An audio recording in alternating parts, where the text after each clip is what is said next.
every fucking day. But the British public needed counselling. The media were like, oh, we're British. We the British, we will stand up to terror. We are not afraid. And they were saying how proud we are that the day after we have ventured back on the tubes to confront terrorism. Fuck you! I was on the tubes on the day after. It was empty. There wasn't even a fucking driver. It was automatic.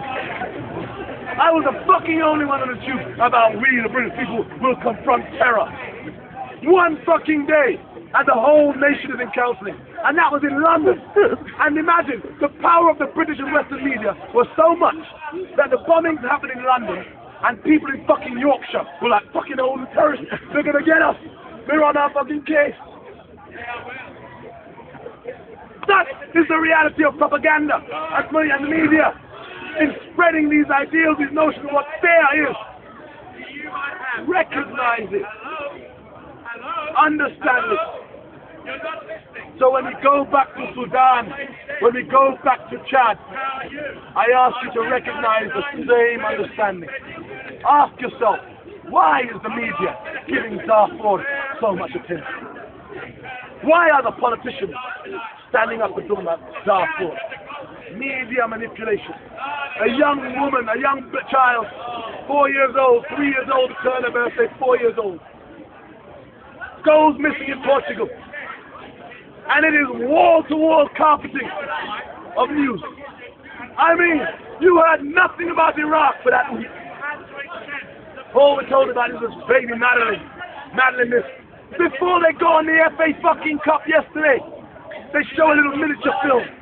Save baby Madeline. You have FA Cup football, you have footballers, Premier League, save Madeline. And the public all, they fly out the top journalists. They bring them back from Iraq to get to Portugal to cover the breaking story. And you, the public, think, oh, poor Madeline. Yes, poor Madeline. But fuck her. People are dying every fucking day. My friend, I'm not being cold. There's no point. I'm not being cold. My friend, listen. I'm saying to you, save Madeline. But children are going missing in this country. Everywhere. But, my friend, I'm not saying fuck her in that way. You know the context I'm using it. But if you choose to take offense, it's your problem. I know that. My friend, I'm secure in my own technology that I don't need to feel any sense of justification towards the validation. You know what I mean. I'm saying to you, let the police do their jobs. Instead, the Portuguese police are vilified. Oh, they're terrible. They never do this. They never did that. They didn't find this, didn't do that. Oh, it's the British police. Fuck you. Fuck British police. The British police are good though. But look at it. I mean, Bob Woodward gets murdered in Jamaica. When I heard that, I was like, Lord fucking God. I was glad Bob Woodward was murdered in the Pegasus Hotel. Because you know that a working class Jamaicans can get in there. So it has to be someone, none of us. A rich Jamaican. Or a rich Jamaican. But look at it. Then they were dissing the Jamaican police. Ah, the Jamaican police that can't do this, can't do that. There's something about the British. The British attitude. You just can't do anything right in this country. The new Labour says, let's fill the dome. Nah, we don't like it. It's like the comedy Little Britain. That little chap in the wheelchair. He really does symbolise and signify the British people. They want it, but they're not sure. Put it over there. No, I don't like it over there.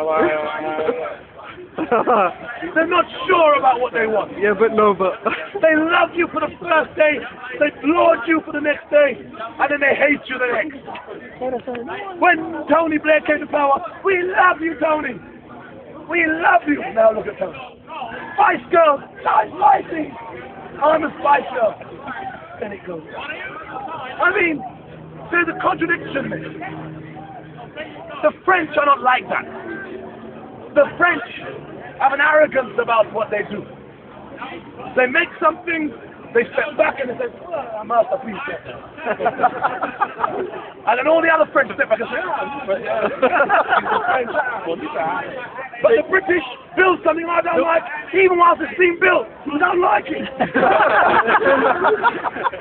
Wembley Stadium, they open up, there's something on the stand. So it is the same with everything about the British. Mr. Speaker, the French did nothing for their colonies. They left them at a jump. The British did a bit. They built up things. The French did nothing. The French did nothing for their colonies. They haven't stolen All anything. colonies did fuck all for their colonies. They did something for their host country. But let me add this. Let me add this thing. In all that we have said today, in all of the condemnation of what we have said, I believe I'm actually a patriot. Because I believe that by speaking out, by condemning the ills in the society, that hopefully it will put some dignity and justice. The people will stand up and hopefully reclaim Britain, not for what it was, but for what it can be. My friend, I tell you, I am actually proud to be British. And you won't hear me saying that too often. In fact, let me tell you this. Being black for being an immigrant in Britain, you are actually much better off than anywhere else in Europe. So the British treat you better in Britain. You think so? Sorry? Maybe the Netherlands, Holland, Germany. when I go to Holland, I see the Africans, I see them mostly. Where's the business opportunity? You know, I'm not saying it's perfect, I'm saying it's terrible. But I'm saying we need to build upon what we have. And so when you look at the world, when you look at the US, when you look at this outgoing Prime Minister, this outgoing Prime Minister, Tony Blair, we ask ourselves, what will be Blair's legacy? Terrorist. The Iraq War. He would love it to be Northern Ireland. Imagine. Let me just tell you this. Tony Blair, excluding Iraq, would have been the most successful British Prime Minister this country has probably ever had. That's a bold statement. You hear me? Beyond Iraq. Now I know many of you may have different ideological problems, and I have different ideological problems with Blair. And we might say, well, look at the top-up fees and all these other issues, the academies. I have issues with it, but I'm saying, pound for pound, beyond the Iraq War, there would not be this furor that there is in this country. If you ask the people why don't they like Tony Blair, they don't trust him, he's kind of slimy, he's dishonest. Where did these lies begin to surface? When? The lies didn't begin to surface after the Iraq War. The lies began to surface when he took office. It's not new.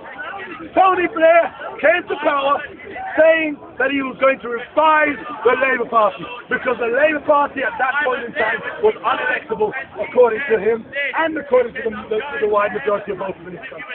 They were unelectable. They were leftist without a leftist ideology. And they're still fucking leftists, many of the people now, without an ideology. Left-wing politics in Britain is dead. Socialism needs to be revamped. Why do I say this? You fucking cabbage. Are you from the left? From the right? From the right. From the right. I thought as much. So fuck you. Yours don't count. Don't want to gratify and validate right-wing politics. He might be wrong, Mr. Speaker. He might be wrong. You got the issue. My friend, the issue is this. Left-wing politics died because there were no intellectual, ideological thinkers with which to revamp and revitalize the left-wing politics, as you see happening right now in Latin America. Look at Latin America.